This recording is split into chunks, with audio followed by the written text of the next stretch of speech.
घेतलेला आहे. आपला विषय आहे समस्या कशा प्रकारे सोडवल्या गेल्या पाहिजे. आता समस्या ह्या वेगवेगळ्या प्रकारच्या आहेत. समस्या ह्या एकाच प्रकारच्या नसतात.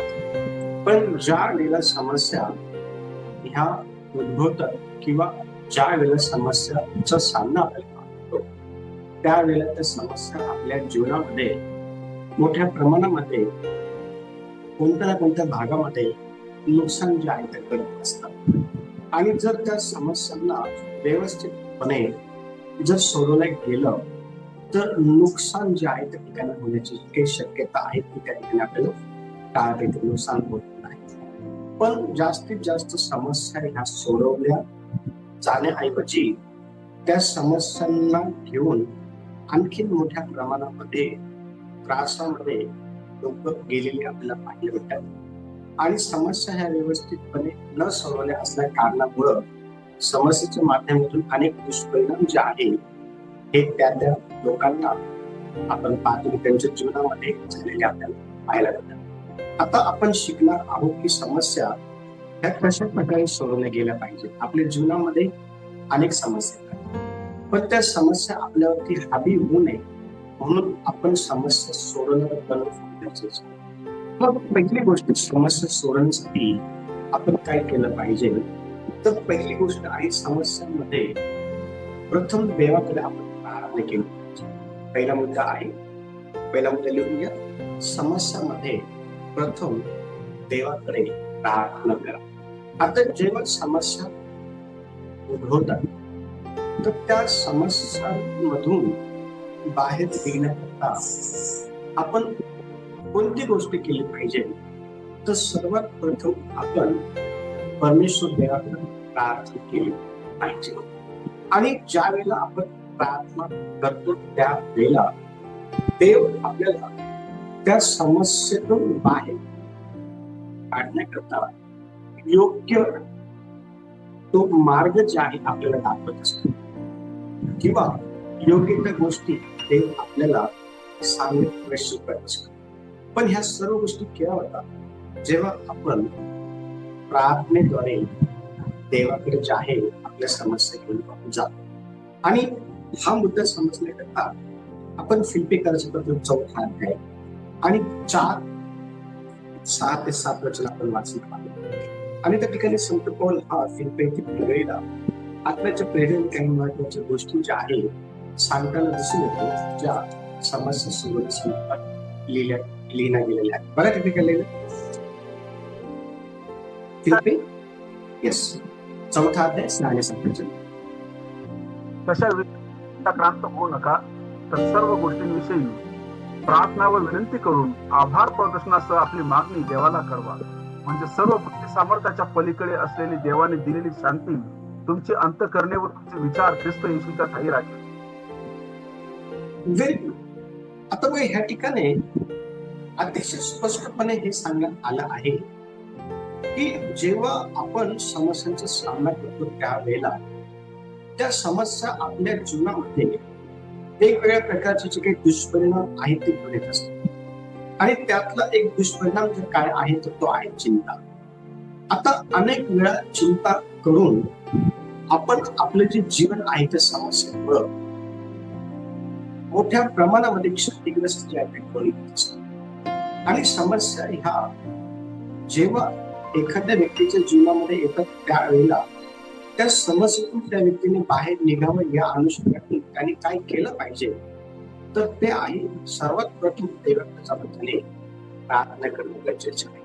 कारण अनेक वेळा समस्या ह्या आपल्याला चिंता करण्याकरता जे आहे मोठ्या प्रमाणामध्ये भाग पाडतात आणि त्या चिंता आपल्या जीवनामध्ये वेगवेगळ्या भागामध्ये जे आहे क्षती जे आहे असतात. आणि आपण काल देखील हा मुद्दा जो आहे काही अंशी शिकलो होतो.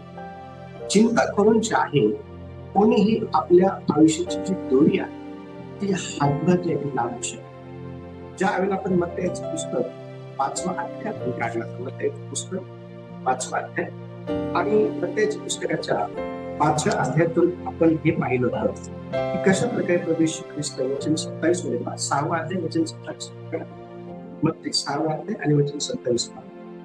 चिंता करून आपल्या आयुष्याची दोरी हातभर वाढवण्यास तुमच्यापैकी कोण समर्थ आहे? Very good. चिंता करून आपल्या आयुष्याची दोरी हातभार वाढवण्यास कोण समर्थ आहे? म्हणजे ज्या वेळेला आपल्या जीवनामध्ये समस्या येतात त्यावेळेला त्या समस्या आपल्याला मोठ्या प्रमाणामध्ये वेगवेगळ्या प्रकारच्या चिंता ज्या आहेत त्या करण्याकरता भाग पाडत असतात. आणि त्या चिंतेमुळं आपलं जे आयुष्य आहे ते वाढत नाही, तर त्या उलट आपलं आयुष्य हे कमी होत असत. आणि ज्या वेळेला आपण चिंता करतो त्यावेळेला त्या चिंता आपण परमेश्वर देवाचे टाकणं फार गरजेचं आहे.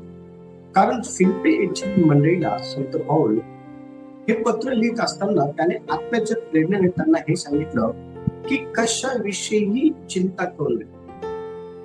कशाविषयी चिंता करू? वेगवेगळ्या प्रकारची चिंता आहे, पण ह्या सर्व चिंतेचं एकच सोल्युशन आहे. आणि ते काय आहे? तर ते आहे देव. आणि देवाकडे आपण जाणं फार गरजेचं. मग एक राजा आपल्याला पाहायला मिळतो पवित्र शास्त्रामध्ये. अनेक उदाहरणं आहेत ज्यांच्या जीवनामध्ये समस्या आल्या आणि त्यांनी त्या समस्येवरती जे आहे मात करण्याच्या अनुषंगातून किंवा त्या समस्या त्यांना व्यवस्थितपणे सोडवता यावे यासाठी त्यांनी परमेश्वर देवाकडे जायचे ठरवले. आणि आपण अनेक उदाहरणं पाहतो. काही उदाहरणं अशी आहेत की योबाच्या जीवनातून आपण पाहतो की त्याच्या जीवनामध्ये फार मोठ्या समस्या उद्भवल्या आणि त्या समस्येमध्ये आपण पाहतो की तो चिंता करण्याऐवजी त्या समस्येमध्ये आपण पाहतो की तो चिंता करण्याऐवजी तो देवाकडे जायचे गेलेला आहे आणि त्याने देवाकडे प्रार्थना जी आहे ती केलेली आहे. आपण दानिएलाच्या जीवनामध्ये पाहतो की ज्या वेळेला फरमानावरती सही झालेली आहे हे दानिएलाने ऐकलं, त्यावेळेला दानिएलाने त्या ठिकाणी त्याला कोणत्या प्रकारच्या शिक्षेला सामोरे जावं लागणार आहे त्याला माहित होतं.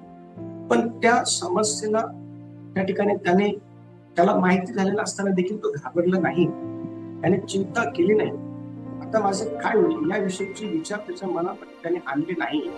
तर त्याचं वचन सांगतं की तो आपल्या खोलीमध्ये गेला आणि त्याने आपली जी काही खिडकी आहे जी यरूशलेमच्या दिशेने उघडणार ती उघडली आणि सर्व समर्थ देव परमेश्वर याच्या त्याने प्रार्थना केली. आपण असे अनेक उदाहरणं आपण पाहतो की ज्या वेळेला त्यांना समस्येचा सामना करायला त्या वेळेला त्यांनी त्या समस्येतून बाहेर येण्याकरता सर्वात अगोदर कोणती गोष्ट केली तर त्यांनी देवाकडे प्रार्थना केली. पेत्र ज्या वेळेला तुरुंगामध्ये होता वचन सांगतं की पेत्रासाठी मंडळी जी आहे ती प्रार्थना करत होती आणि मंडळीच्या प्रार्थनेमुळं पेत्राला जे आहे तुरुंगातून सुटका मिळाली.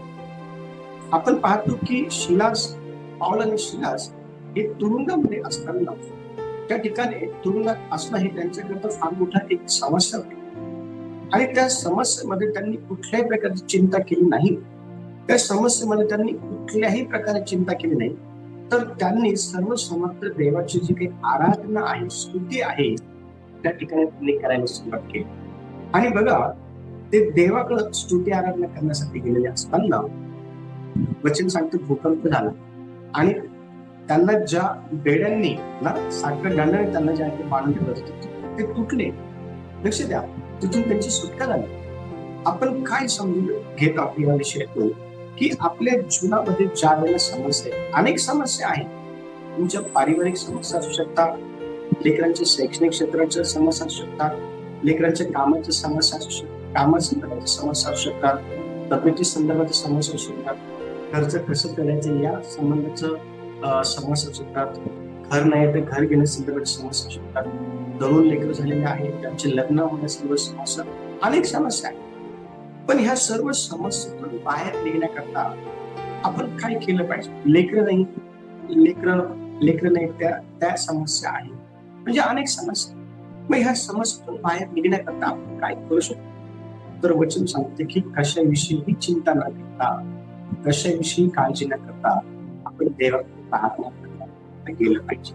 आणि बघा एक राज आपल्याला पाहायला भेटतो ज्याच्याविषयी आपल्याला आपण ज्या वेळेला दुसरे राजे वचन 19 आणि 14 ते 19 वाचतो ह्या ठिकाणी आपल्याला दिसून येतं. आणि ह्या राजाचं जे नाव आहे ते आहे हिजकिया. आणि हिजकिया राजाला एक धमकी पत्र जे आहे अश्शूरच्या राजाकडून पाठवण्यात आलेलं होतं.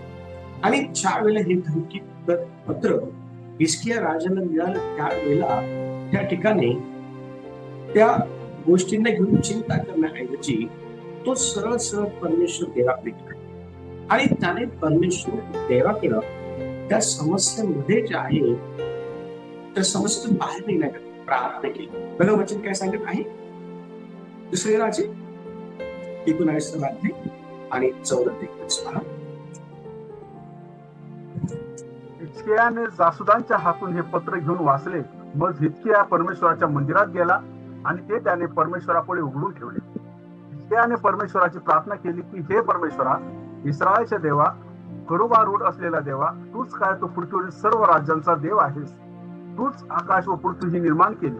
हे परमेश्वरा, कान लावून ऐक. हे परमेश्वरा, तुझे डोळे उघडून पहा आणि स्नेहबाने तुझा म्हणजे जिवंत देवाचा उपमर्द करण्यासाठी जो निरोप पाठवला आहे त्याचे शब्द ऐक.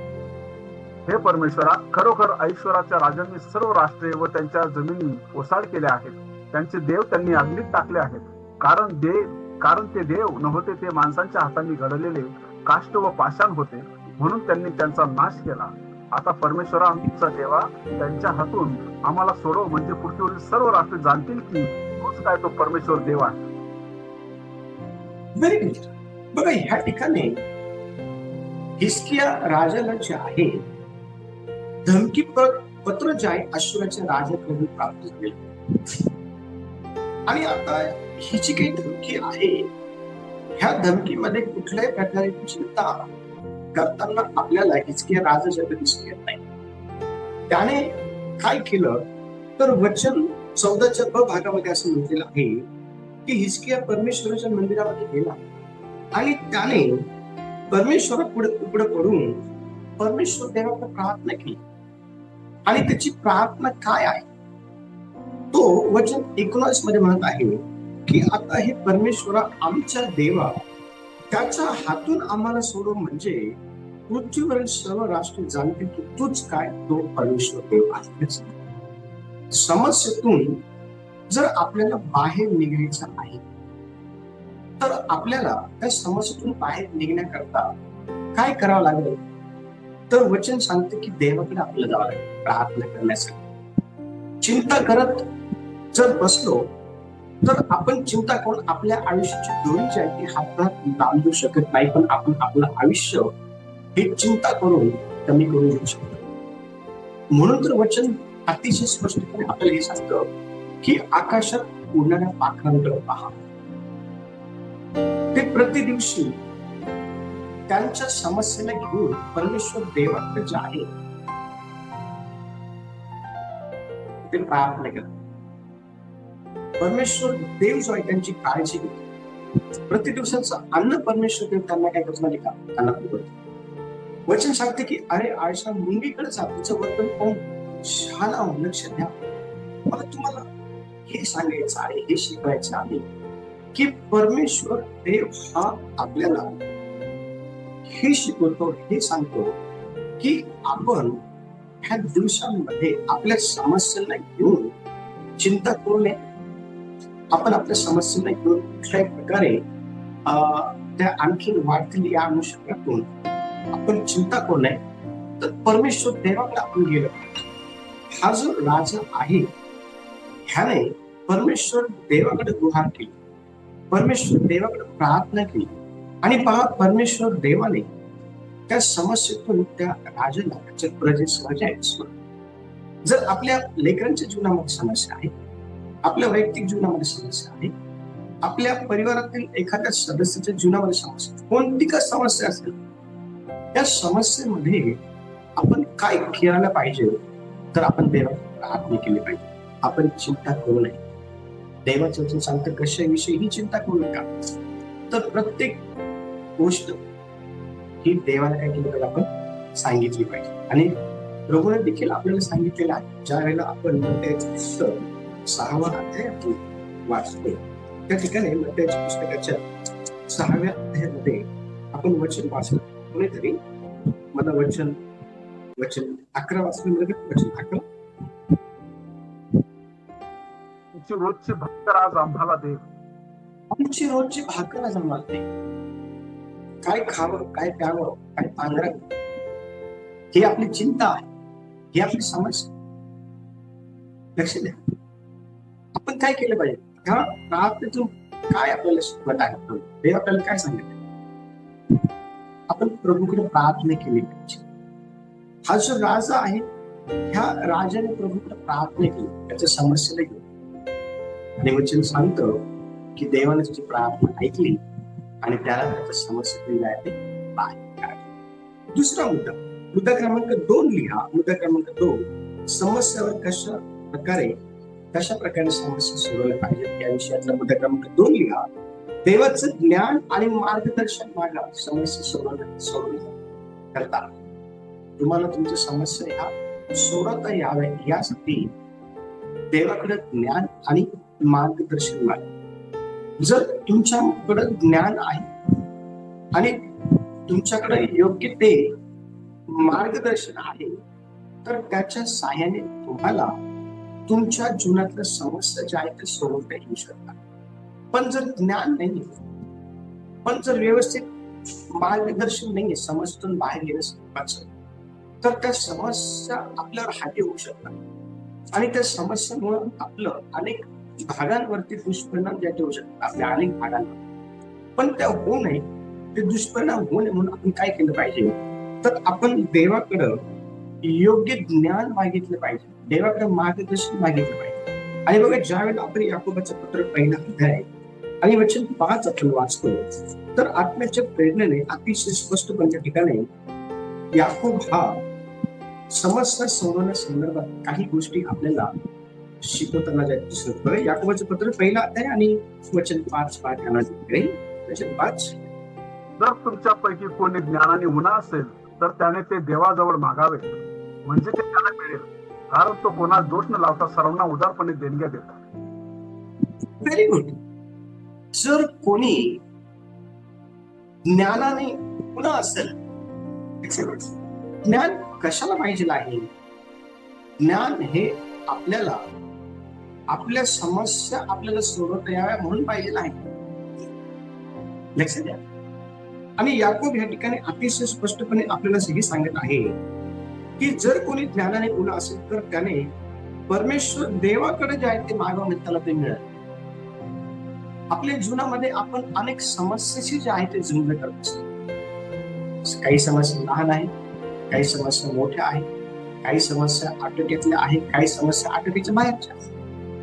पण ज्या समस्या ह्या कोणत्या का असेल, लहान स्वरूपाच्या असो किंवा मोठ्या स्वरूपाच्या असो, त्या प्रत्येक समस्या आपल्याला सोडवता याव्या यासाठी आपल्याला कशाची गरज आहे? वचन सांगता आपल्याला ज्ञानाची गरज आहे. आणि ज्ञान कोण देतं? वचन सांगता नीतिसूत्राच्या पुस्तकामध्ये वरतून येणारं जे ज्ञान आहे ते पवित्र आहे. आणि वरतून येणारं ज्ञान हे आपल्याला मिळावं अशासाठी की आपल्याला आपल्या समस्या सोडवता याव्या, त्या समस्यांचे दुष्परिणाम जे आहेत ते आपल्यावरती होऊ नये यासाठी आपल्याला योग्य त्या ज्ञानाची आणि देवाच्या मार्गदर्शनाची काय आहे गरज आहे. मग देव देतो. वचन सांगते की देवाजवळ मागा म्हणजे तुम्हाला ते मिळेल. आपण मागत नाही, आपण आपल्या समस्येला सोडवण्याकरता देवाकडे ज्ञान मागणं फारच असतं. आणि पवित्र शास्त्रामध्ये आपल्याला एक व्यक्ती दिसून येतो की ज्याने देवाकडे पैसा अर्थ नाही मागितला, ज्याने जगाची संपत्ती मागितली नाही, त्याने देवाकडे ज्ञान मागितलं. आणि पहा, ते ज्ञान त्याने देवाकडे का मागितलं? कारण त्याला देवाने राजा केलेला असताना त्या प्रजेची ज्या काही समस्या आहेत त्याला सोडवता येईल यासाठी त्याने देवाकडे जे आहे ते ज्ञान मागितलं. आणि बघा, देवाने त्याला ज्ञान दिलं, त्याच्या बरोबर अनेक गोष्टी पण दिल्या. आणि त्या ज्ञानाच्या सहाय्याने देवाने त्याला जे मार्गदर्शन केलं, त्या मार्गदर्शनाच्या सहाय्याने त्याने त्याच्या प्रजेतल्या लोकांची समस्या सोडवली. जर आपल्याकडे जर ज्ञान आहे तर आपण फक्त आपल्या जीवनातल्या समस्या सोडू शकत नाही, तर इतरांच्या जीवनातल्या देखील समस्या आपण सोडू शकतो. आणि म्हणून आपण देवाकडे ज्ञान मागितलं पाहिजे, देवाकडे मार्गदर्शन मागितलं पाहिजे. बघा वचन काय सांगितलं त्याच्यावर पहिले राज्य 3रा अध्याय, पहिले राज्य 3रा अध्याय आणि 5 ते 12 वचन वाचतो. त्या ठिकाणी आपल्याला शलोमोन राजा दिसून येतो, ज्याने परमेश्वर देवाकडे जे आहे ज्ञान मागितलं. बघा वचन काय सांगितलं, पहिले राज्य 3रा अध्याय आणि वचन 5 ते 12 पहा. कोण येथे परमेश्वराने रात्री स्वप्नात शलोमोनाला दर्शन दिले. देवाने त्याला म्हटले, तुला पाहिजे तोवर माग, तो मी तुला देईन. शलोमोन म्हणाला, तुझा सेवक माझा बाप दावीद याच्यावर तुझी मोठी दया असेल. तो तुझ्या समोर तुझ्याशी सत्याने, नीतीने व सरळ चित्ताने वागला. तुझ्याजवळ त्याच्या पित्यात दयेचा एवढा ठेवा होता की त्याच्या गादीवर बसायला त्याला तू पुत्र दिला.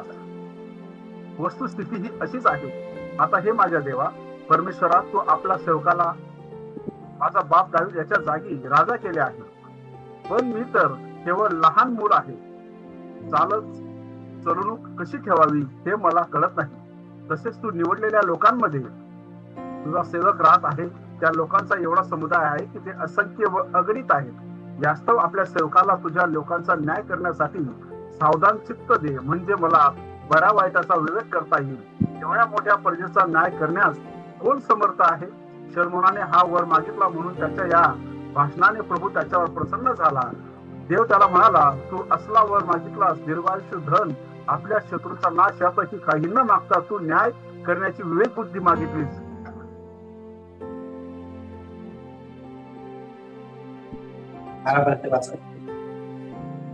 म्हणून मी तुझ्या म्हणण्याप्रमाणे करतो. मी तुला बुद्धिमान व विवेकी चित्त देतो. तुझ्यासारखा पूर्वी कोणी झाला नाही व पुढे होणार नाही. प्रार्थना आहे या ठिकाणी शलोमोनाची.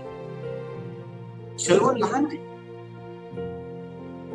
आणि तो परमेश्वर देवाकडे प्रार्थना करतो. तो म्हणत आहे की इतक्या मोठ्या प्रजेचा न्याय करण्यास कोण समर्थ आहे, आणि ह्या प्रजेचा योग्य तो न्याय मला करता यावा यासाठी तू मला ज्ञान दे, तुम्हाला मार्गदर्शन, तुम्हाला वेग बुद्धी दे. आणि बघा परमेश्वर देवाने त्याने जे मागितलं त्याला ते दिलं, पण त्याच्या बरोबर अशा अनेक गोष्टी पण दिल्या ज्या त्याने मागितल्या नव्हत्या. वचन 12 अतिशय स्पष्टपणे आपल्याला सांगितले, म्हणून मी तुझ्या म्हणण्याप्रमाणे करतो, मी तुला बुद्धी व विवेकी चित्त देतो. लक्षात, हे फार महत्वाचं आहे. समस्या सोडवण्याकरता समस्या आपल्याला आपल्या स्वतःच्या सोडवता याव्या आणि आपल्याला दुसऱ्यांच्या समस्या सोडवता याव्या यासाठी आपल्याला काय पाहिजे आहे, तर आपल्याला बुद्धी पाहिजे आहे, विवेक पाहिजे. आणि आपण पाहतो की शलोमोनाच्या काळामध्ये 2 ज्या वेश्या आहेत, मागील दिवसामध्ये आपण हे शिकलो, त्या त्याच्याकडे आल्या आणि त्या 2 वेश्यांमध्ये काय मोठी समस्या होती. तर एकीचं बाळ जे आहे झोपेमध्ये तिच्या अंगात येऊन मरून गेलं आणि तिचं बाळ मेलं होतं. तिने बाळाची आत घातली केली. आणि ह्या समस्या ज्या वेळेला राजासमोर ह्या दोघींनी सांगितलं, त्यावेळेला राजाने अतिशय बुद्धिमानतेने, विवेकाने, अतिशय चातुर्याने, देवाच्या मार्गदर्शनाने त्या ठिकाणी त्या समस्या सोडवण्याने आपल्याला पाहिजे. आणि माहिती कशा प्रकारे सोडवली समस्या, बघा वचन वाचू आपण 3रा अध्याय, पहिले राज्य 3रा अध्याय आणि त्याचं 24, 25 आणि 26 वाचा. माफ करा, त्याचं 25 आणि 26 वाचा, 25 आणि 26, 27 वाचा. माझा म्हणाला, आपण 2 तुकडे करा, अर्धा हिला द्या आणि अर्धा तिला द्या. तेव्हा ज्या बाईचं तो जिवंत मूल होते, तिची आतडी आपल्या मुलगासाठी तुटून ती राजाला म्हणाली, माझे स्वामी, जिवंत मुलगा तिला द्या, पण त्याला मारून टाकू नका. दुसरी स्त्री म्हणाली, तो न माझा न तुझा, त्याचे 2 भाग करा. मग राजाने म्हटले, हा जिवंत मुलगा पहिलेला द्या, त्याला मारू नका, कारण तीच त्याची आई. ती स्पष्टपणे ह्या ठिकाणी राजाने त्या समस्या सहजरित्या परमेश्वर देवाकडून प्राप्त झालेले जी काही बुद्धी आहे, विवेक आहे, मार्गदर्शन त्याने सुरू आणि लोकांमध्ये चर्चा बघा काय झाली. वचन वाचा, पुढे वचन 28 वचन. राजाने हा न्याय केला तो सर्व इस्रायल लोकांच्या कानी गेला.